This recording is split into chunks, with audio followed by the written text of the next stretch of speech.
हर हर महादेव, हर हर महादेव। दयानंद सरस्वती एवं आर्य समाज। दयानंद सरस्वती एवं आर्य समाज। दयानंद सरस्वती एवं आर्य समाज। दयानंद सरस्वती एवं आर्य समाज। दयानंद सरस्वती एवं आर्य समाज। दयानंद सरस्वती एवं आर्य समाज। दयानंद सरस्वती एवं आर्य समाज।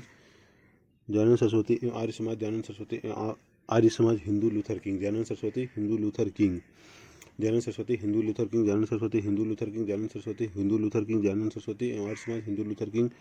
दयानंद सरस्वती एवं आर्य समाज हिंदू लूथर किंग। दयानंद सरस्वती एवं आर्य समाज हिंदू लूथर किंग। दयानंद सरस्वती एवं आर्य समाज हिंदू लूथर किंग। दयानंद सरस्वती एवं Arya Samaj Hindu Luther king. Bharat British शासन। भारत ब्रिटिश शासन भारतीय धर्म मूल्य संस्कृति को निकृष्ट बताता था, ईसाईकरण पर बल देता था। प्रतिक्रिया में आर्य समाज का उद्भव हुआ। भारत ब्रिटिश शासन भारतीय धर्म मूल्य संस्कृति को निकृष्ट बताता था, ईसाईकरण पर बल देता था। प्रतिक्रिया में आर्य समाज का उद्भव हुआ। भारत ब्रिटिश शासन भारतीय धर्म मूल्य संस्कृति को निकृष्ट बताता था, ईसाईकरण पर बल देता था। प्रतिक्रिया में आर्य समाज का उद्भव हुआ। भारत ब्रिटिश शासन भारतीय धर्म मूल्य संस्कृति को निकृष्ट बताता था, ईसाईकरण पर बल देता था। प्रतिक्रिया में आर्य समाज का उद्भव हुआ। भारत ब्रिटिश शासन भारतीय धर्म मूल्य संस्कृति को निकृष्ट बताता था, ईसाईकरण पर बल देता था। प्रतिक्रिया में आर्य समाज का उद्भव हुआ। भारतीय संस्कृति एवं धर्म एक मूल भारतीय संस्कृति एवं धर्म के मूल तत्वों पर बल दिया, इसी क्रम में वेदों की ओर लौटो का नारा दिया। भारतीय संस्कृति एवं धर्म के मूल तत्वों पर बल दिया, इसी क्रम में वेदों की ओर लौटो का नारा दिया। भारतीय संस्कृति एवं धर्म के मूल तत्वों पर बल दिया, इसी क्रम में वेदों की ओर लौटो का नारा दिया। भारतीय संस्कृति एवं धर्म के मूल तत्वों पर बल दिया, इसी क्रम में वेदों की ओर लौटो का नारा दिया। भारतीय संस्कृति एवं धर्म के मूल तत्वों पर बल दिया, इसी क्रम में वेदों की ओर लौटो का नारा दिया। भारतीय संस्कृति एवं धर्म के मूल तत्वों पर बल दिया, इसी क्रम में वेदों की ओर लौटो का नारा दिया। भारतीय संस्कृति एवं धर्म के मूल तत्वों पर बल दिया, इसी क्रम में वेदों की ओर लौटो का नारा दिया। आरंभिक वैदिक काल 19वीं सदी का भारत। आरंभिक वैदिक काल 19वीं सदी का भारत। आरंभिक वैदिक काल 19वीं सदी का भारत। आरंभिक वैदिक काल 19वीं सदी का भारत। आरंभिक वैदिक काल 19वीं सदी का भारत। आरंभिक वैदिक काल 19वीं सदी का भारत। आरंभिक वैदिक काल 19वीं सदी का भारत। आरंभिक वैदिक काल 19वीं सदी का भारत। आरंभिक वैदिक काल। वर्ण व्यवस्था जनित भेदभाव नहीं, वर्ण का आधार कर्मगत था। एक ही घर में कई वर्ण, अस्पृश्यता की भावना नहीं, सामाजिक गतिशीलता बाधित नहीं, बाल विवाह पर्दा प्रथा नहीं, लैंगिक भेदभाव आदि नहीं, स्त्रियों को शिक्षा का अधिकार, राजनीतिक संस्थाओं में शामिल, धार्मिक कर्मकांड नहीं, मूर्ति पूजा नहीं, प्रकृति पूजा था। आरंभिक वैदिक काल वर्ण व्यवस्था जनित भेदभाव नहीं, वर्ण का आधार कर्मगत था। एक ही घर में कई वर्ण, अस्पृश्यता की भावना नहीं, सामाजिक गतिशीलता बाधित नहीं, बाल विवाह पर्दा प्रथा, लैंगिक भेदभाव आदि नहीं, स्त्रियों को शिक्षा का अधिकार, राजनीतिक संस्थाओं में शामिल, धार्मिक कर्मकांड नहीं, मूर्ति पूजा नहीं, प्रकृति पूजा था। आरंभिक वैदिक काल वर्ण व्यवस्था जनित भेदभाव नहीं, वर्ण का आधार कर्मगत था। एक ही घर में कई वर्ण, अस्पृश्यता की भावना नहीं, सामाजिक गतिशीलता बाधित नहीं, बाल विवाह पर्दा प्रथा, लैंगिक भेदभाव आदि नहीं, स्त्रियों को शिक्षा का अधिकार, राजनीतिक संस्थाओं में शामिल, धार्मिक कर्मकांड नहीं, मूर्ति पूजा नहीं, प्रकृति पूजा था। आरंभिक वैदिक काल वर्ण व्यवस्था जनित भेदभाव नहीं, वर्ण का आधार कर्मगत था। एक ही घर में कई वर्ण, अस्पृश्यता की भावना नहीं, सामाजिक गतिशीलता बाधित नहीं, बाल विवाह पर्दा प्रथा, लैंगिक भेदभाव आदि नहीं, स्त्रियों को शिक्षा का अधिकार, राजनीतिक संस्थाओं में शामिल, धार्मिक कर्मकांड नहीं, मूर्ति पूजा नहीं, प्रकृति पूजा था। आरंभिक वैदिक काल वर्ण व्यवस्था जनित भेदभाव नहीं, वर्ण का आधार कर्मगत था। एक ही घर में कई वर्ण, अस्पृश्यता की भावना नहीं, सामाजिक गतिशीलता बाधित नहीं, बाल विवाह पर्दा प्रथा, लैंगिक भेदभाव आदि नहीं, स्त्रियों को शिक्षा का अधिकार, राजनीतिक संस्थाओं में शामिल, धार्मिक कर्मकांड नहीं, मूर्ति पूजा नहीं, प्रकृति पूजा था। आरंभिक वैदिक काल वर्ण व्यवस्था जनित भेदभाव नहीं, वर्ण का आधार कर्मगत था। एक ही घर में कई वर्ण, अस्पृश्यता की भावना नहीं, सामाजिक गतिशीलता बाधित नहीं, बाल विवाह पर्दा प्रथा, लैंगिक भेदभाव आदि नहीं, स्त्रियों को शिक्षा का अधिकार, राजनीतिक संस्थाओं में शामिल, धार्मिक कर्मकांड नहीं, मूर्ति पूजा नहीं, प्रकृति पूजा था। आरंभिक वैदिक काल वर्ण व्यवस्था जनित भेदभाव नहीं, वर्ण का आधार कर्मगत था। एक ही घर में कई वर्ण, अस्पृश्यता की भावना नहीं, सामाजिक गतिशीलता बाधित नहीं, बाल विवाह पर्दा प्रथा, लैंगिक भेदभाव आदि नहीं, स्त्रियों को शिक्षा का अधिकार, राजनीतिक संस्थाओं में शामिल, धार्मिक कर्मकांड नहीं, मूर्ति पूजा नहीं, प्रकृति पूजा था। आरंभिक वैदिक काल वर्ण व्यवस्था जनित भेदभाव नहीं, वर्ण का आधार कर्मगत था। एक ही घर में कई वर्ण, अस्पृश्यता की भावना नहीं, सामाजिक गतिशीलता बाधित नहीं, बाल विवाह पर्दा प्रथा, लैंगिक भेदभाव आदि नहीं, स्त्रियों को शिक्षा का अधिकार, राजनीतिक संस्थाओं में शामिल, धार्मिक कर्मकांड नहीं, मूर्ति पूजा नहीं, प्रकृति पूजा था। 19वीं सदी का भारत। हिंदू धर्म में सामाजिक धार्मिक कुरीतियाँ, जन्म आधारित वर्ण व्यवस्था, अस्पृश्यता, बाल विवाह, धार्मिक कर्मकांड, लैंगिक भेदभाव, स्त्री शिक्षा नहीं, जन्मजात वर्ण विभाजन। 19वीं सदी का भारत। हिंदू धर्म में सामाजिक कुरीतियाँ, जन्म आधारित वर्ण व्यवस्था, अस्पृश्यता, बाल विवाह, धार्मिक कर्मकांड, लैंगिक भेदभाव, स्त्री शिक्षा नहीं, जन्मजात वर्ण विभाजन। 19वीं सदी का भारत। हिंदू धर्म में सामाजिक धार्मिक कुरीतियाँ, जन्म आधारित वर्ण व्यवस्था, अस्पृश्यता, बाल विवाह, धार्मिक कर्मकांड, लैंगिक भेदभाव, स्त्री शिक्षा नहीं, जन्मजात वर्ण विभाजन। 19वीं सदी का भारत। हिंदू धर्म में सामाजिक धार्मिक कुरीतियाँ, जन्म आधारित वर्ण व्यवस्था, अस्पृश्यता, बाल विवाह, धार्मिक कर्मकांड, लैंगिक भेदभाव, स्त्री शिक्षा नहीं, जन्मजात वर्ण विभाजन। 19वीं सदी का भारत। हिंदू धर्म में सामाजिक धार्मिक कुरीतियाँ, जन्म आधारित वर्ण व्यवस्था, अस्पृश्यता, बाल विवाह, धार्मिक कर्मकांड, लैंगिक भेदभाव, स्त्री शिक्षा नहीं, जन्मजात वर्ण विभाजन। 19वीं सदी का भारत। हिंदू धर्म में सामाजिक धार्मिक कुरीतियाँ, जन्म आधारित वर्ण व्यवस्था, अस्पृश्यता, बाल विवाह, धार्मिक कर्मकांड, लैंगिक भेदभाव, स्त्री शिक्षा नहीं, जन्मजात वर्ण विभाजन। 19वीं सदी का भारत हिंदू धर्म, सामाजिक धार्मिक कुरीतियाँ, जन्म आधारित वर्ण व्यवस्था, अस्पृश्यता, बाल विवाह, धार्मिक कर्मकांड, लैंगिक भेदभाव, स्त्री शिक्षा नहीं, जन्मजात वर्ण विभाजन। 19वीं सदी का भारत हिंदू धर्म, सामाजिक धार्मिक कुरीतियाँ नहीं, जनजात कुरीतियाँ, जनजात आधारित वर्ण व्यवस्था, अस्पृश्यता, बाल विवाह, धार्मिक कर्मकांड, लैंगिक भेदभाव, स्त्री शिक्षा नहीं, जन्मजात वर्ण विभाजन। 19वीं सदी का भारत हिंदू धर्म में सामाजिक धार्मिक कुरीतियाँ, जन्म आधारित वर्ण व्यवस्था, अस्पृश्यता, बाल विवाह, धार्मिक कर्मकांड, लैंगिक भेदभाव, स्त्री शिक्षा नहीं, जन्मजात वर्ण विभाजन। दयानंद सरस्वती ने 1875 में आर्य समाज की स्थापना बॉम्बे में की और 1877 में इसका मुख्यालय लाहौर बनाया।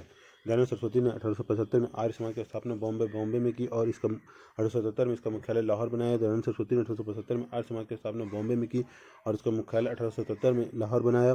दयानंद सरस्वती ने 1875 में आर्य समाज की स्थापना की बॉम्बे में और 1877 में इसका मुख्यालय लाहौर बनाया। दयानंद सरस्वती ने 1875 में आर्य समाज की स्थापना बॉम्बे में की और 1877 में इसका मुख्यालय लाहौर बनाया। इसने पश्चिम की प्रतिक्रिया के रूप में देखा जा सकता है, इसे पश्चिम की प्रतिक्रिया के रूप में देखा जा सकता है, इसे पश्चिम की प्रतिक्रिया के रूप में देखा जा सकता है, इसे पश्चिम की प्रतिक्रिया के रूप में देखा जा सकता है, इसे पश्चिम की प्रतिक्रिया के रूप में देखा जा सकता है।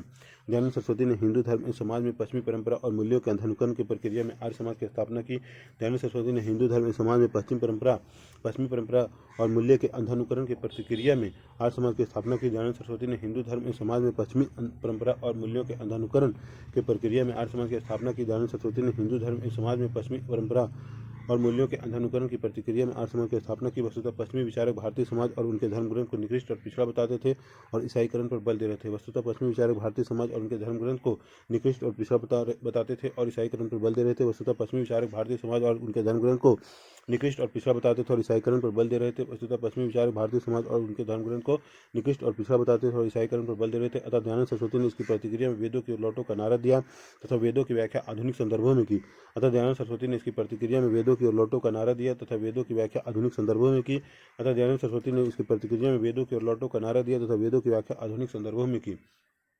अतः दयानंद सरस्वती ने इसकी प्रतिक्रिया वेदों की ओर लौटो का नारा दिया तथा वेदों की व्याख्या आधुनिक संदर्भों में की। अतः दयानंद सरस्वती ने इसकी प्रतिक्रिया में वेदों की ओर लौटो का नारा दिया तथा वेदों की व्याख्या आधुनिक संदर्भों में की। आधुनिक आरंभिक वैदिक काल में सामाजिक धार्मिक कुरीतियाँ मौजूद नहीं थी, समतामूलक समाज था, जन आधारित वर्ण व्यवस्था नहीं था। आधुनिक आरंभिक वैदिक काल में सामाजिक धार्मिक कुरीतियाँ मौजूद नहीं थी, समतामूलक समाज था, जन आधारित वर्ण व्यवस्था नहीं थी। आधुनिक आरंभिक वैदिक काल में सामाजिक धार्मिक कुरीतियाँ मौजूद नहीं थी, समतामूलक समाज था, जन आधारित वर्ण व्यवस्था नहीं था। आधुनिक आरंभिक वैदिक काल में सामाजिक धार्मिक कुरीतियाँ मौजूद नहीं थी, समतामूलक समाज था, जन आधारित वर्ण व्यवस्था नहीं था। आधुनिक आरंभिक वैदिक काल में सामाजिक धार्मिक कुरीतियाँ मौजूद नहीं थी, समतामूलक समाज था, जन आधारित वर्ण व्यवस्था नहीं था।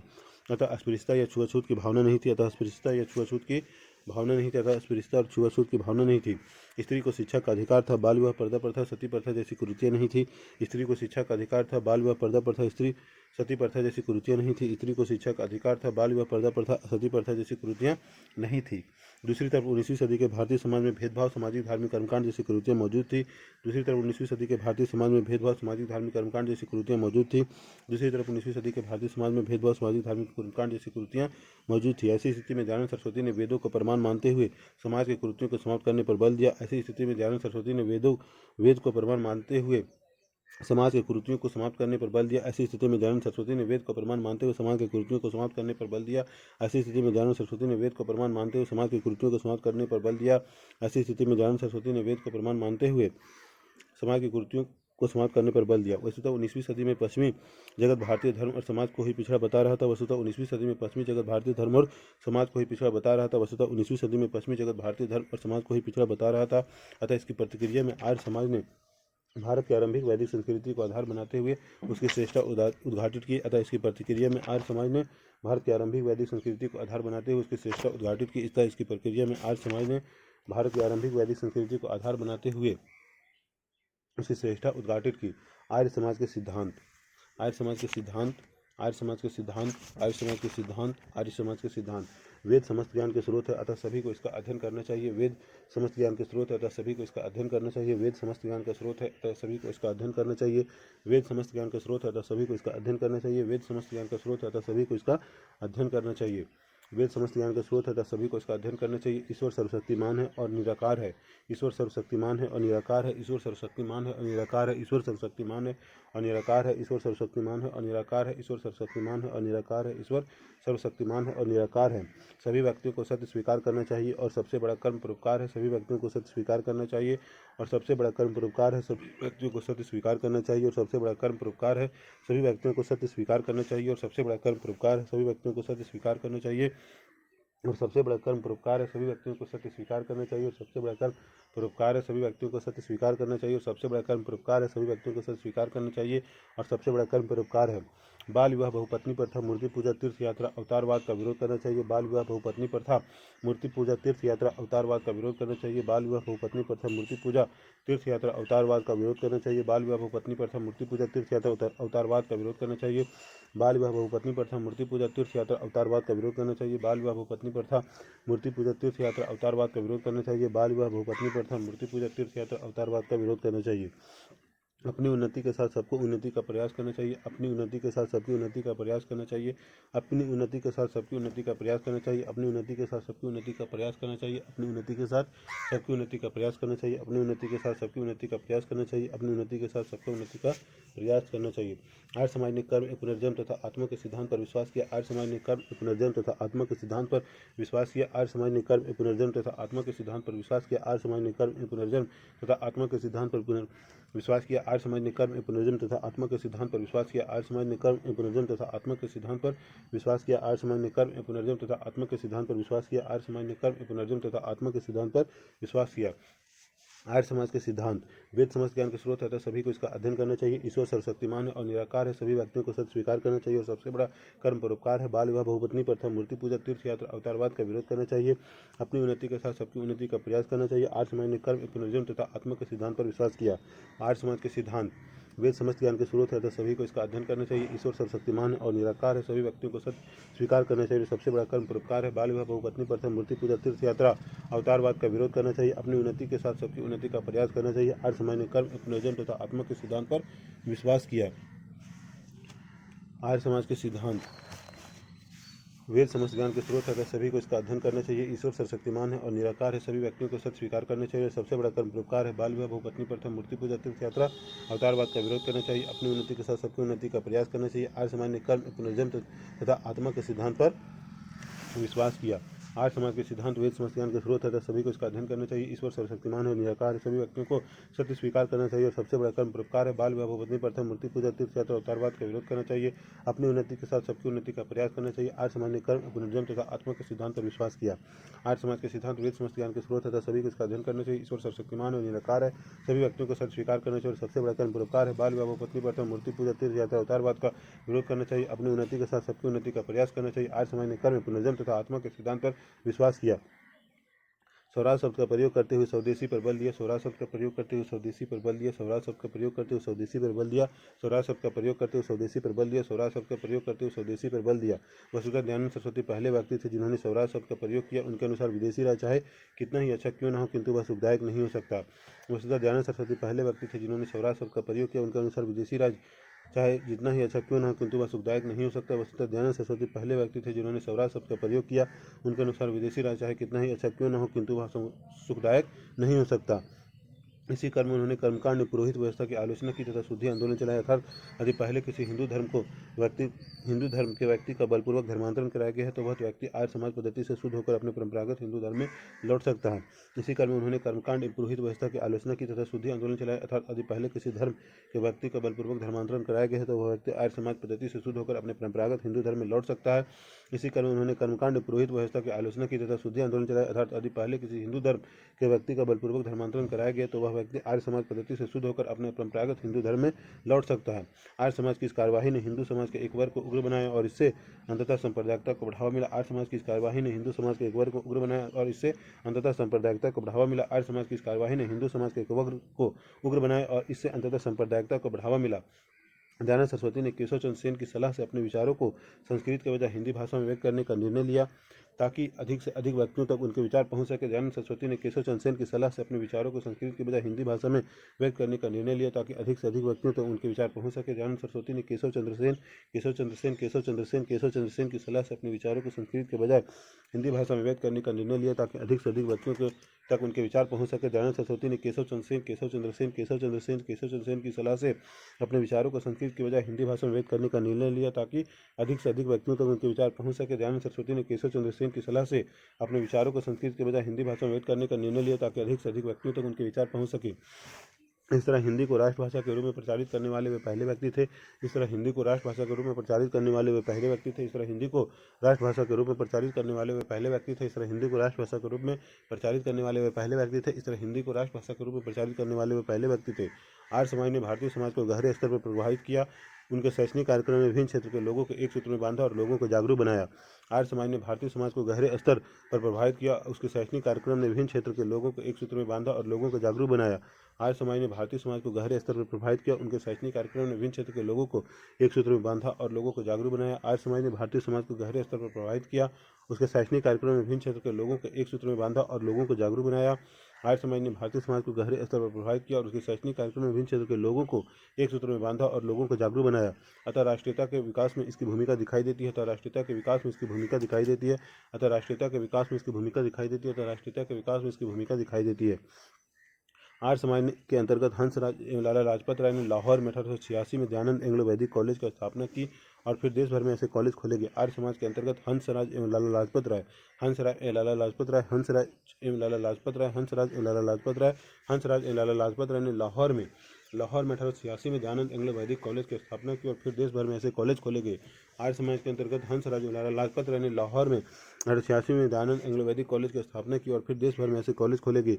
आर्य समाज के अंतर्गत हंसराज एवं लाला लाजपत राय ने लाहौर में 1886 में दयानंद एंग्लो वैदिक कॉलेज की स्थापना की और फिर देश भर में ऐसे कॉलेज खोले गए। आर्य समाज के अंतर्गत हंसराज एवं लाला लाजपत राय ने लाहौर में 1886 में दयानंद एंग्लो वैदिक कॉलेज की स्थापना की और फिर देश भर में ऐसे कॉलेज खोले गए।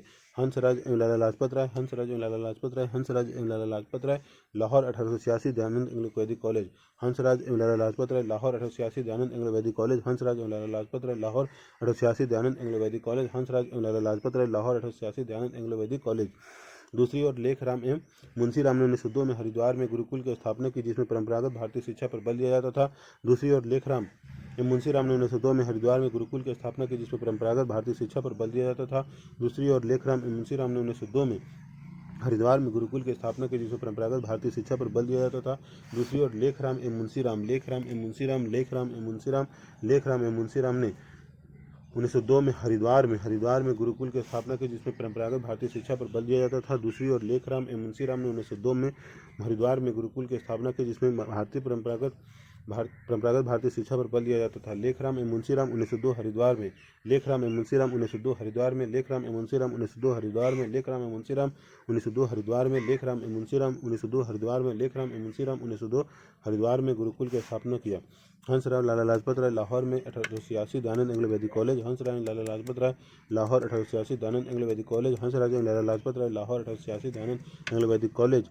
लेखराम एवं मुंशीराम 1902 हरिद्वार में गुरुकुल, लेखराम एवं मुंशीराम 1902 हरिद्वार में गुरुकुल, लेखराम एवं मुंशीराम 1902 में हरिद्वार में गुरुकुल। इतना ही नहीं, आर्य समाज ने प्राकृतिक आपदाओं तथा अकाल के दौरान अनाज का वितरण करना, असहायों की सहायता करना तथा विवाह पद्धति को कर्मकांड आडंबर से मुक्त कर उसे सरल बनाया। इतना ही नहीं, आर्य समाज ने प्राकृतिक आपदाओं तथा अकाल के दौरान अनाज का वितरण करना, असहायों की सहायता करना तथा विवाह पद्धति को कर्मकांड एवं आडंबर से मुक्त कर उसे सरल बनाया। इतना ही नहीं, आर्य समाज ने प्राकृतिक आपदाओं तथा अकाल के दौरान अनाज का वितरण करना, असहायों की सहायता करना तथा विवाह पद्धति को कर्मकांड एवं आडंबर से मुक्त कर उसे सरल बनाया।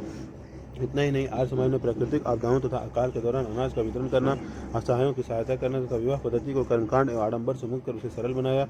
इतना ही नहीं, आर्य समाज ने प्राकृतिक आपदाओं तथा अकाल के दौरान अनाज का वितरण करना, असहायों की सहायता करना तथा विवाह पद्धति को कर्मकांड एवं आडंबर से मुक्त कर उसे सरल बनाया। साथ ही विवाह के दौरान लेन देन या दहेज का विरोध किया, साथ ही विवाह के दौरान लेन देन या दहेज का विरोध किया, साथ ही विवाह के दौरान लेन देन या दहेज का विरोध किया, साथ ही विवाह के दौरान लेन देन या दहेज का विरोध किया, साथ ही विवाह के दौरान लेन देन या दहेज का विरोध किया। इन्हीं कार्यों एवं विचारों के संदर्भ में आर्य समाज आज भी जीवित है। इन्हीं कार्यों एवं विचारों के संदर्भ में आर्य समाज आज भी जीवित है। इन्हीं कार्यों एवं विचारों के संदर्भ में आर्य समाज अभी भी जीवित है। इन्हीं कार्यों एवं विचारों के संदर्भ में आर्य समाज अभी भी जीवित है। इन्हीं कार्यों एवं विचारों के संदर्भ में आर्य समाज अभी भी जीवित है। आर्य समाज में लड़कों के विवाह के लिए न्यूनतम आयु 25 वर्ष एवं लड़कियों के लिए 16 वर्ष निर्धारित किए। आर्य समाज में लड़कों के विवाह के लिए न्यूनतम आयु 25 वर्ष एवं लड़कियों के लिए 16 वर्ष निर्धारित किए। आर्य समाज में लड़कियों के विवाह के लिए न्यूनतम आयु 25 वर्ष एवं लड़कियों के लिए 16 वर्ष निर्धारित किए। आर्य समाज में लड़कों के विवाह के लिए न्यूनतम आयु 25 वर्ष एवं लड़कियों के लिए 16 वर्ष निर्धारित किए। आर्य समाज में लड़कों के विवाह के लिए न्यूनतम आयु 25 वर्ष एवं लड़कियों की आयु 16 वर्ष निर्धारित की। लड़कों की आयु 25 वर्ष, लड़कियों की 16 वर्ष, लड़कों की आयु 25 वर्ष, लड़कियों की आयु 16 वर्ष निर्धारित की। स्वामी विवेकानंद एवं रामकृष्ण परमहंस। स्वामी विवेकानंद एवं रामकृष्ण परमहंस, स्वामी विवेकानंद एवं रामकृष्ण परमहंस, स्वामी विवेकानंद एवं रामकृष्ण परमहंस, स्वामी विवेकानंद एवं रामकृष्ण परमहंस, स्वामी विवेकानंद एवं रामकृष्ण परमहंस, स्वामी विवेकानंद एवं रामकृष्ण परमहंस, स्वामी विवेकानंद एवं रामकृष्ण परमहंस, स्वामी विवेकानंद एवं रामकृष्ण परमहंस। ईसाई मिशनरी, मानव सेवा पर बल, सेवा करने वाला उच्च भाव में जिसकी सेवा की जा रही है वह निम्न भाव में रहता है। रामकृष्ण मिशन, मानव सेवा पर बल, मानव सेवा ही ईश्वर की सेवा है, सेवा करने वाला निम्न जबकि सेवा प्राप्त करता उच्च स्थिति में है। ईसाई मिशनरी, मानव सेवा पर बल, सेवा करने वाला उच्च भाव में है, जिसकी सेवा की जा रही है वह निम्न भाव में रहता है। मानव सेवा पर रामकृष्ण मिशन, मानव सेवा पर बल, मानव सेवा ईश्वर की सेवा है, सेवा करने वाला निम्न जबकि सेवा प्राप्त करता उच्च स्थिति में है। ईसाई मिशनरी, मानव सेवा पर बल, सेवा करने वाला उच्च भाव में, जिसकी सेवा की जा रही है वह निम्न भाव में रहता है। रामकृष्ण मिशन, मानव सेवा पर बल, मानव सेवा ईश्वर की सेवा है, सेवा करने वाला निम्न जबकि सेवा प्राप्त करता उच्च स्थिति में है। ईसाई मिशनरी, मानव सेवा पर बल, सेवा करने वाला उच्च भाव में, जिसकी सेवा की जा रही है वह निम्न भाव में रहता है। रामकृष्ण मिशन, मानव सेवा पर बल, मानव सेवा ईश्वर की सेवा है, सेवा करने वाला निम्न जबकि सेवा प्राप्त करता उच्च स्थिति में है। ईसाई मिशनरी, मानव सेवा पर बल, सेवा करने वाला उच्च भाव में, जिसकी सेवा की जा रही है वह निम्न भाव में रहता है। रामकृष्ण मिशन, मानव सेवा पर बल, मानव सेवा ईश्वर की सेवा, सेवा करने वाला निम्न जबकि सेवा प्राप्त करता उच्च स्थिति में है। भारतीय राष्ट्रवाद के आध्यात्मिक पिता, स्वामी विवेकानंद भारतीय राष्ट्रवाद के आध्यात्मिक पिता, भारतीय राष्ट्रवाद के आध्यात्मिक पिता, भारतीय राष्ट्रवाद के आध्यात्मिक पिता, भारतीय राष्ट्रवाद के आध्यात्मिक पिता। पश्चिमी जगत, पश्चिमी ज्ञान विज्ञान से युक्त भौतिक विकास है, लोगों में असंतुष्टि है क्योंकि आध्यात्मिक ज्ञान का अभाव है। भारत भौतिक और वैज्ञानिक विकास नहीं, अशिक्षा और पिछड़ापन है, अत्यधिक संतुष्टि क्योंकि यहाँ आध्यात्मिक ज्ञान उच्च है। पश्चिमी जगत, पश्चिमी ज्ञान विज्ञान से युक्त भौतिक विकास है, लोगों में असंतुष्टि है क्योंकि आध्यात्मिक ज्ञान का अभाव। भारत भौतिक और वैज्ञानिक विकास नहीं, अशिक्षा पिछड़ापन है, अत्यधिक संतुष्टि है क्योंकि यहाँ आध्यात्मिक ज्ञान उच्च है। पश्चिमी जगत, पश्चिमी ज्ञान विज्ञान से युक्त भौतिक विकास है, लोगों में असंतुष्टि है क्योंकि आध्यात्मिक ज्ञान का अभाव। भारत भौतिक और वैज्ञानिक विकास नहीं, अशिक्षा और पिछड़ापन है, अत्यधिक संतुष्टि है क्योंकि यहाँ आध्यात्मिक ज्ञान उच्च है। पश्चिमी जगत, पश्चिमी ज्ञान विज्ञान से युक्त भौतिक विकास है, लोगों में असंतुष्टि है क्योंकि आध्यात्मिक ज्ञान का अभाव। भारत भौतिक और वैज्ञानिक विकास नहीं, अशिक्षा पिछड़ापन है, अत्यधिक संतुष्टि क्योंकि यहाँ आध्यात्मिक ज्ञान उच्च है। पश्चिमी जगत, पश्चिमी ज्ञान विज्ञान से युक्त भौतिक विकास है, लोगों में असंतुष्टि है क्योंकि आध्यात्मिक ज्ञान का अभाव। भारत भौतिक और वैज्ञानिक विकास नहीं, अशिक्षा पिछड़ापन है, अत्यधिक संतुष्टि है क्योंकि यहाँ आध्यात्मिक ज्ञान उच्च है। स्वामी विवेकानंद ने 1897 में रामकृष्ण मिशन की स्थापना की। स्वामी विवेकानंद ने 1897 में रामकृष्ण मिशन की स्थापना की। स्वामी विवेकानंद ने 1897 में रामकृष्ण मिशन की स्थापना की। स्वामी विवेकानंद ने 1897 में रामकृष्ण मिशन की स्थापना की। स्वामी विवेकानंद ने 1897 में रामकृष्ण मिशन की स्थापना की। स्वामी विवेकानंद ने 1897 में रामकृष्ण मिशन की स्थापना की। स्वामी विवेकानंद ने 1897 में रामकृष्ण मिशन की स्थापना की। स्वामी विवेकानंद ने 1897 में रामकृष्ण मिशन की स्थापना की, जिसका उद्देश्य दुखी मानव, दरिद्र नारायण की सेवा करना था। इसके तहत आपदाओं में सहायता करना, चिकित्सा सुविधा उपलब्ध कराना, प्राथमिक एवं शिक्षा देना तथा जनजातियों के कल्याण की बात की गई, जिसका उद्देश्य दुखी मानव, दरिद्र नारायण की सेवा करना था। इसके तहत आपदाओं में सहायता करना, चिकित्सा सुविधा उपलब्ध कराना, प्राथमिक एवं शिक्षा देना तथा जनजातियों के कल्याण की बात की गई, जिसका उद्देश्य दुखी मानव, दरिद्र नारायण की सेवा करना था। इसके तहत आपदाओं में सहायता करना, चिकित्सा सुविधा उपलब्ध कराना, प्राथमिक एवं शिक्षा देना तथा जनजातियों के कल्याण की बात कही गई, जिसका उद्देश्य दुखी मानव, दरिद्र नारायण की सेवा करना था। इसके तहत आपदाओं में सहायता करना, चिकित्सा सुविधा उपलब्ध कराना, प्राथमिक एवं शिक्षा देना तथा जनजातियों के कल्याण की बात कही गई, जिसका उद्देश्य दुखी मानव, दरिद्र नारायण की सेवा करना था। इसके तहत आपदाओं में सहायता करना, चिकित्सा सुविधाएं उपलब्ध कराना, प्राथमिक एवं शिक्षा देना तथा जनजातियों के कल्याण की बात कही गई। विवेकानंद के गुरु रामकृष्ण परमहंस थे, जो कलकत्ता में काली मंदिर के पुजारी थे और मानव सेवा को ही ईश्वर की सेवा मानते थे। विवेकानंद के गुरु रामकृष्ण परमहंस थे, जो कलकत्ता में काली मंदिर के पुजारी थे और मानव सेवा को ही ईश्वर की सेवा मानते थे। विवेकानंद के गुरु रामकृष्ण परमहंस थे, जो कलकत्ता में काली मंदिर के पुजारी थे और मानव सेवा को ही ईश्वर की सेवा मानते थे। विवेकानंद के गुरु रामकृष्ण परमहंस थे, जो कलकत्ता में काली मंदिर के पुजारी थे और मानव सेवा को ही ईश्वर की सेवा मानते थे। विवेकानंद के गुरु रामकृष्ण परमहंस थे, जो कलकत्ता में काली मंदिर के पुजारी थे और मानव सेवा को ही ईश्वर की सेवा मानते थे।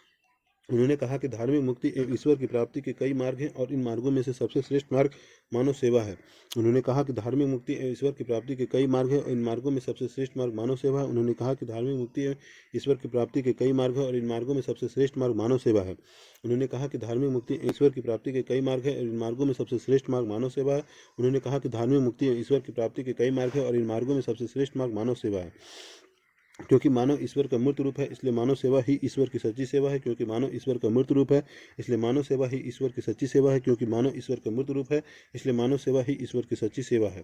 क्योंकि मानव ईश्वर का मूर्त रूप है, इसलिए मानव सेवा ही ईश्वर की सच्ची सेवा है। विवेकानंद ने सभी धर्मों की बुनियादी एकता पर बल दिया और विश्व से अलग थलग रहने वाले दृष्टिकोण के संदर्भ में भारतीयों की आलोचना की। विवेकानंद ने सभी धर्मों की बुनियादी एकता पर बल दिया और विश्व से अलग थलग रहने वाले दृष्टिकोण के संदर्भ में भारतीयों की आलोचना की। विवेकानंद ने सभी धर्मों की बुनियादी एकता पर बल दिया और विश्व से अलग थलग रहने वाले दृष्टिकोण के संदर्भ में भारतीयों की आलोचना की। विवेकानंद ने सभी धर्मों की बुनियादी एकता पर बल दिया और विश्व से अलग थलग रहने वाले दृष्टिकोण के संदर्भ में भारतीयों की आलोचना की। उन्होंने कहा कि हमारी मातृभूमि के लिए विश्व के दो महान धर्मों हिंदू एवं मुस्लिम की पद्धतियों का संगम ही एकमात्र आशा है। उन्होंने कहा कि हमारी मातृभूमि के लिए विश्व के दो महान धर्मों हिंदू एवं मुस्लिम की पद्धतियों का संगम ही एकमात्र आशा है। उन्होंने कहा कि हमारी मातृभूमि के लिए विश्व के दो महान धर्मों हिंदू एवं मुस्लिम की पद्धतियों का संगम ही एकमात्र आशा है। उन्होंने कहा कि हमारी मातृभूमि के लिए विश्व के दो महान धर्मों हिंदू एवं मुस्लिम की पद्धतियों का संगम ही एकमात्र आशा है। उन्होंने कहा कि हमारी मातृभूमि के लिए विश्व के दो महान धर्मों हिंदू एवं मुस्लिम की पद्धतियों का संगम ही एकमात्र आशा है। इसी क्रम में उन्होंने हिंदुओं के मुझे मत छुओ के आदर्श को एक बड़ी भूल बताया अर्थात छुआछूत की आलोचना की। इसी क्रम में उन्होंने हिंदुओं के मुझे मत छुओ के आदर्श को एक बड़ी भूल बताया अर्थात छुआछूत की आलोचना की। इसी क्रम में उन्होंने हिंदुओं के मुझे मत छुओ के आदर्श को एक बड़ी भूल बताया अर्थात छुआछूत की आलोचना की। इसी क्रम में उन्होंने हिंदुओं के मुझे मत छुओ के आदर्श को एक बड़ी भूल बताया अर्थात छुआछूत की आलोचना की। इसी क्रम में उन्होंने हिंदुओं के मुझे मत छुओ के आदर्श को एक बड़ी भूल बताया अर्थात छुआछूत की आलोचना की। विवेकानंद एक मानवतावादी चिंतक थे और उनके अनुसार मनुष्य का जीवन ही एक धर्म है। विवेकानंद एक मानवतावादी चिंतक थे, उसके अनुसार मनुष्य का जीवन ही एक धर्म है। विवेकानंद एक मानवतावादी चिंतक थे, उनके अनुसार मनुष्य का जीवन ही एक धर्म है। विवेकानंद एक मानवतावादी चिंतक थे, उनके अनुसार मनुष्य का जीवन ही एक धर्म है। विवेकानंद एक मानवतावादी चिंतक थे, उनके अनुसार मनुष्य का जीवन ही एक धर्म है। धर्म ना तो पुस्तकों में है ना ही धार्मिक सिद्धांत में। प्रत्येक व्यक्ति अपने ईश्वर का अनुभव कर सकता है, इसलिए किसी मध्यस्थ की जरूरत नहीं है। धर्म ना तो पुस्तकों में है ना ही धार्मिक सिद्धांत में। प्रत्येक व्यक्ति अपने ईश्वर का अनुभव कर सकता है, इसलिए किसी मध्यस्थ की जरूरत नहीं। धर्म ना तो पुस्तकों में है ना ही धार्मिक सिद्धांत में। प्रत्येक व्यक्ति अपने ईश्वर का अनुभव कर सकता है, इसलिए किसी मध्यस्थ की जरूरत नहीं है। धर्म ना तो पुस्तकों में है ना ही धार्मिक सिद्धांत में। प्रत्येक व्यक्ति अपने ईश्वर का अनुभव कर सकता है, इसलिए किसी मध्यस्थ की जरूरत नहीं। धर्म ना तो पुस्तकों में है ना ही धार्मिक सिद्धांत में। प्रत्येक व्यक्ति अपने ईश्वर का अनुभव कर सकता है, इसलिए किसी मध्यस्थ की जरूरत नहीं। विवेकानंद ने धार्मिक आडंबर पर चोट करते हुए कहा कि मैं एक ईश्वर को मानता हूँ, मेरा ईश्वर दुखी पीड़ित हर जाति का निर्धन मनुष्य है। विवेकानंद ने धार्मिक आडंबर पर चोट करते हुए कहा कि मैं एक ईश्वर को मानता हूँ, मेरा ईश्वर दुखी पीड़ित हर जाति का निर्धन मनुष्य है। विवेकानंद ने धार्मिक आडंबर पर चोट करते हुए कहा कि मैं एक ईश्वर को मानता हूँ, मेरा ईश्वर दुखी पीड़ित हर जाति का निर्धन मनुष्य है। विवेकानंद ने धार्मिक आडंबर पर चोट करते हुए कहा कि मैं एक ईश्वर को मानता हूँ, मेरा ईश्वर दुखी पीड़ित हर जाति का निर्धन मनुष्य है। इस तरह विवेकानंद ने मानव मात्र की सेवा पर बल दिया और इसके लिए रामकृष्ण मिशन की स्थापना की। इस तरह विवेकानंद ने मानव मात्र की सेवा पर बल और इसके लिए रामकृष्ण मिशन की स्थापना की। इस तरह विवेकानंद ने मानव मात्र की सेवा पर बल दिया और इसके लिए रामकृष्ण मिशन की स्थापना की। इस तरह विवेकानंद ने मानव मात्र की सेवा पर बल दिया और इसके लिए रामकृष्ण मिशन की स्थापना की। इस तरह विवेकानंद ने मानव मात्र की सेवा पर बल दिया और इसके लिए रामकृष्ण मिशन की स्थापना की। विवेकानंद ने भारत से गरीबी और अज्ञान की समाप्ति पर बल दिया। उन्होंने गरीबों की सेवा और कल्याणकारी कार्य करना राष्ट्र सेवा बताया। विवेकानंद ने भारत से गरीबी और अज्ञान की समाप्ति पर बल दिया। उन्होंने गरीबों की सेवा और कल्याणकारी कार्य करना राष्ट्र सेवा बताया। विवेकानंद ने भारत से गरीबी और अज्ञान की समाप्ति पर बल दिया। उन्होंने गरीबों की सेवा और कल्याणकारी कार्य करना राष्ट्र सेवा बताया। विवेकानंद ने भारत से गरीबी और अज्ञान की समाप्ति पर बल दिया। उन्होंने गरीबों की सेवा और कल्याणकारी कार्य करना राष्ट्र सेवा बताया। विवेकानंद ने भारत से गरीबी और अज्ञान की समाप्ति पर बल दिया। उन्होंने गरीबों की सेवा और कल्याणकारी कार्य करना राष्ट्र सेवा बताया। यह तभी संभव है कि जब व्यक्ति सक्षम और सबल हो। इस तरह उन्होंने प्रत्येक भारतीय को सफल बनने की प्रेरणा देकर उनमें राष्ट्रीयता की भावना बढ़ी। यह तभी संभव है जब व्यक्ति सक्षम और सबल हो। इस तरह उन्होंने प्रत्येक भारतीय को सफल बनने की प्रेरणा देकर उनमें राष्ट्रीयता की भावना बढ़ाई। यह तभी संभव है जब व्यक्ति सक्षम और सबल हो। इस तरह उन्होंने प्रत्येक भारतीय को सबल बनने की प्रेरणा देकर उनमें राष्ट्रीयता की भावना भरी। यह तभी संभव है जब व्यक्ति सक्षम और सबल हो। इस तरह उन्होंने प्रत्येक भारतीयों को सबल बनने की प्रेरणा देकर उन्हें राष्ट्रीयता की भावना भरी। यह तभी संभव है जब व्यक्ति सक्षम और सबल हो। इस तरह उन्होंने प्रत्येक भारतीय को सबल बनने की प्रेरणा देकर उन्हें राष्ट्रीयता की भावना भरी। विवेकानंद ने भारतीय धर्म और संस्कृति की महानता पर बल देते हुए यह स्पष्ट किया कि भारत पुनः उन्नति के शिखर पर पहुंच सकता है। विवेकानंद ने भारतीय धर्म और संस्कृति की महानता पर बल देते हुए यह स्पष्ट किया कि भारत पुनः उन्नति के शिखर पर पहुंच सकता है। विवेकानंद ने भारतीय धर्म और संस्कृति की महानता पर बल देते हुए यह स्पष्ट किया कि भारत पुनः उन्नति के शिखर पर पहुंच सकता है। विवेकानंद ने भारतीय धर्म और संस्कृति की महानता पर बल देते हुए यह स्पष्ट किया कि भारत पुनः उन्नति के शिखर पर पहुंच सकता है। विवेकानंद ने भारतीय धर्म और संस्कृति की महानता पर बल देते हुए स्पष्ट किया कि भारत पुनः उन्नति के शिखर पर पहुंच सकता है। 1893 में अमेरिका के शिकागो में प्रथम विश्व धर्म सम्मेलन में भाग लेते हुए विवेकानंद ने कहा कि वेदांत केवल हिंदुओं का ही नहीं बल्कि सभी मानवों के लिए समान रूप से आवश्यक है। 1893 में अमेरिका के शिकागो में प्रथम विश्व धर्म सम्मेलन में भाग लेते हुए विवेकानंद ने कहा कि वेदांत केवल हिंदुओं का ही नहीं बल्कि सभी मानवों के लिए समान रूप से आवश्यक है। 1893 में अमेरिका के शिकागो में प्रथम विश्व धर्म सम्मेलन में भाग लेते हुए विवेकानंद ने कहा कि वेदांत केवल हिंदुओं का ही नहीं बल्कि सभी मानवों के लिए समान रूप से आवश्यक। 1893 में अमेरिका के शिकागो में प्रथम विश्व धर्म सम्मेलन में भाग लेते हुए विवेकानंद ने कहा कि वेदांत केवल हिंदुओं का ही नहीं बल्कि सभी मानवों के लिए समान रूप से आवश्यक है। 1893 में अमेरिका के शिकागो में प्रथम विश्व धर्म सम्मेलन में भाग लेते हुए विवेकानंद ने कहा कि वेदांत केवल हिंदुओं का ही नहीं बल्कि सभी मानवों के लिए समान रूप से आवश्यक है। 1893 में अमेरिका के शिकागो में प्रथम विश्व धर्म सम्मेलन में भाग लेते हुए विवेकानंद ने कहा कि वेदांत केवल हिंदुओं का ही नहीं बल्कि सभी मानवों के लिए समान रूप से आवश्यक है।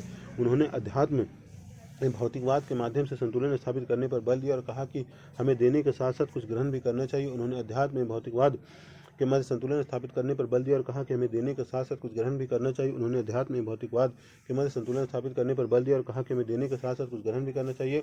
उन्होंने अध्यात्म में भौतिकवाद के मध्य संतुलन स्थापित करने पर बल दिया और उन्होंने कहा कि हमें देने के साथ साथ कुछ ग्रहण भी करना चाहिए। उन्होंने अध्यात्म में भौतिकवाद के मध्य संतुलन स्थापित करने पर बल दिया और कहा कि हमें देने के साथ साथ कुछ ग्रहण भी करना चाहिए। हम पश्चिम को अपनी संस्कृति में अध्यात्म के तत्व दे सकते हैं तथा वहाँ से ज्ञान विज्ञान की भावना ग्रहण कर सकते हैं। हम पश्चिम को अपनी संस्कृति में अध्यात्म के तत्व दे सकते हैं तथा वहाँ से ज्ञान विज्ञान की भावना ग्रहण कर सकते हैं। पश्चिम को अपनी संस्कृति में अध्यात्म के तत्व दे सकते हैं तथा वहाँ से ज्ञान विज्ञान की भावना ग्रहण कर सकते हैं। पश्चिम की ओर अपनी संस्कृति में अध्यात्म के तत्व दे सकते हैं तथा वहाँ से ज्ञान विज्ञान की भावना ग्रहण कर सकते हैं। हम पश्चिम को अपनी संस्कृति में अध्यात्म के तत्व दे सकते हैं तथा वहाँ से ज्ञान विज्ञान की भावना ग्रहण कर सकते हैं। यह मानव जाति की भलाई के लिए सर्वोत्तम है। यह मानव जाति की भलाई के लिए सर्वोत्तम है। यह मानव जाति की भलाई के लिए सर्वोत्तम है। पश्चिम हमारे अध्यात्म को तब ग्रहण करेंगे जब भारतीय सबल और सक्षम होंगे तथा स्वतंत्र होंगे। इसलिए भारत को शीघ्र स्वतंत्रता मिलनी चाहिए क्योंकि मानवता की भलाई के लिए यह आवश्यक है। पश्चिम हमारे अध्यात्म को तब ग्रहण करेंगे जब भारतीय सबल और सक्षम होंगे तथा स्वतंत्र होंगे। इसलिए भारत को शीघ्र स्वतंत्रता मिलनी चाहिए क्योंकि मानवता की भलाई के लिए यह आवश्यक है। पश्चिम हमारे अध्यात्म को तब ग्रहण करेंगे जब भारतीय सबल और सक्षम होंगे तथा स्वतंत्र होंगे। इसलिए भारत को शीघ्र स्वतंत्रता मिलनी चाहिए क्योंकि मानवता की भलाई के लिए यह आवश्यक है।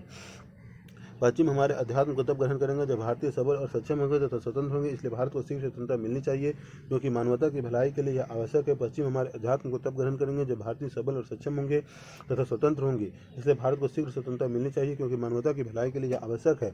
इस तरह स्वामी विवेकानंद ने अपने विचारों से राष्ट्रवाद का आध्यात्मिक आधार तैयार किया। इस तरह स्वामी विवेकानंद ने अपने विचारों से राष्ट्रवाद का आध्यात्मिक आधार तैयार किया। इस तरह स्वामी विवेकानंद ने अपने विचारों से राष्ट्रवाद का आध्यात्मिक आधार तैयार किया। इस तरह स्वामी विवेकानंद ने अपने विचारों से राष्ट्रवाद का आध्यात्मिक आधार तैयार किया। इस तरह स्वामी विवेकानंद ने अपने विचारों से राष्ट्रवाद का आध्यात्मिक आधार तैयार किया। विवेकानंद ने कहा कि जब तक करोड़ों लोग भूख और ज्ञान से पीड़ित हैं तब तक मैं हर उस व्यक्ति को देशद्रोही समझूंगा जो उनके धन से शिक्षित होकर उनके प्रति थोड़ा भी ध्यान नहीं देते। विवेकानंद ने कहा कि जब तक करोड़ों लोग भूख और अज्ञान से पीड़ित हैं तब तक मैं हर उस व्यक्ति को देशद्रोही समझूंगा जो उनके धन से शिक्षित होकर उनके प्रति थोड़ा भी ध्यान नहीं देते। विवेकानंद ने कहा कि जब तक करोड़ों लोग भूख और अज्ञान से पीड़ित हैं तब तक मैं हर उस व्यक्ति को देशद्रोही समझूंगा जो उनके धन से शिक्षित होकर उनके प्रति थोड़ा भी ध्यान नहीं देते। आर्य समाज के विपरीत विवेकानंद ने मूर्ति पूजा का समर्थन किया और वे मूर्ति पूजा को उपासना का एक सरल तरीका मानते थे। आर्य समाज के विपरीत विवेकानंद ने मूर्ति पूजा का समर्थन किया, वे मूर्ति पूजा को उपासना का एक सरल तरीका मानते थे। आर्य समाज के विपरीत विवेकानंद ने मूर्ति पूजा का समर्थन किया और वे मूर्ति पूजा को उपासना का एक सरल तरीका मानते थे। आर्य समाज के विपरीत विवेकानंद ने मूर्ति पूजा का समर्थन किया, वे मूर्ति पूजा को उपासना का एक सरल तरीका मानते थे। आर्य समाज के विपरीत विवेकानंद ने मूर्ति पूजा का समर्थन किया, वे मूर्ति पूजा को उपासना का एक सरल तरीका मानते थे। विवेकानंद ने प्रबोधिनी नामक पत्रिका का प्रकाशन बांग्ला भाषा में और प्रबुद्ध भारत का प्रकाशन अंग्रेजी भारत भाषा में किया। विवेकानंद ने प्रबोधिनी नामक पत्रिका का प्रकाशन बांग्ला भाषा में और प्रबुद्ध भारत का प्रकाशन अंग्रेजी में किया। विवेकानंद ने प्रबोधिनी नामक पत्रिका का प्रकाशन बांग्ला भाषा में और प्रबुद्ध भारत का प्रकाशन अंग्रेजी में किया। विवेकानंद ने प्रबोधिनी नामक पत्रिका का प्रकाशन बांग्ला भाषा में और प्रबुद्ध भारत का प्रकाशन अंग्रेजी में किया। विवेकानंद ने प्रबोधिनी नामक पत्रिका का प्रकाशन बांग्ला भाषा में और प्रबुद्ध भारत का प्रकाशन अंग्रेजी में किया। विवेकानंद ने प्रबोधिनी नामक पत्रिका का प्रकाशन बांग्ला भाषा में और प्रबुद्ध भारत का प्रकाशन अंग्रेजी में किया। विवेकानंद ने प्रबोधिनी नामक पत्रिका का प्रकाशन बांग्ला भाषा में और प्रबुद्ध भारत का प्रकाशन अंग्रेजी में किया। विवेकानंद ने प्रबोधिनी नामक पत्रिका का प्रकाशन बांग्ला भाषा में और प्रबुद्ध भारत का प्रकाशन अंग्रेजी में किया। विवेकानंद ने प्रबोधिनी नामक पत्रिका का प्रकाशन बांग्ला भाषा में और प्रबुद्ध भारत का प्रकाशन अंग्रेजी में किया। विवेकानंद ने प्रबोधिनी नामक पत्रिका का प्रकाशन बांग्ला भाषा में और प्रबुद्ध भारत का प्रकाशन अंग्रेजी में किया। विवेकानंद ने प्रबोधिनी नामक पत्रिका का प्रकाशन बांग्ला भाषा में प्रबुद्ध भारत का प्रकाशन अंग्रेजी में किया। प्रबोधिनी बांग्ला भाषा में प्रबुद्ध अंग्रेजी भारत प्रबोधिनी बांग्ला भाषा में प्रबुद्ध भारत अंग्रेजी में प्रबोधिनी बांग्ला भाषा में प्रबुद्ध भारत अंग्रेजी में प्रबोधिनी बांग्ला भाषा में प्रबुद्ध भारत अंग्रेजी में प्रबोधिनी बांग्ला भाषा में प्रबुद्ध भारत अंग्रेजी में। विवेकानंद की प्रमुख शिष्या मार्गरेट नोबेल निवेदिता थी जो आयरलैंड से संबंधित थे। विवेकानंद की प्रमुख शिष्या मार्गरेट नोबेल निवेदिता थी जो आयरलैंड से संबंधित थे। विवेकानंद की प्रमुख शिष्या मार्गरेट नोबेल निवेदिता थी जो आयरलैंड से संबंधित थे। विवेकानंद की प्रमुख शिष्या मार्गरेट नोबेल निवेदिता थी जो आयरलैंड से संबंधित थे। विवेकानंद की प्रमुख शिष्या मार्गरेट नोबेल निवेदिता थी जो आयरलैंड से संबंधित थे।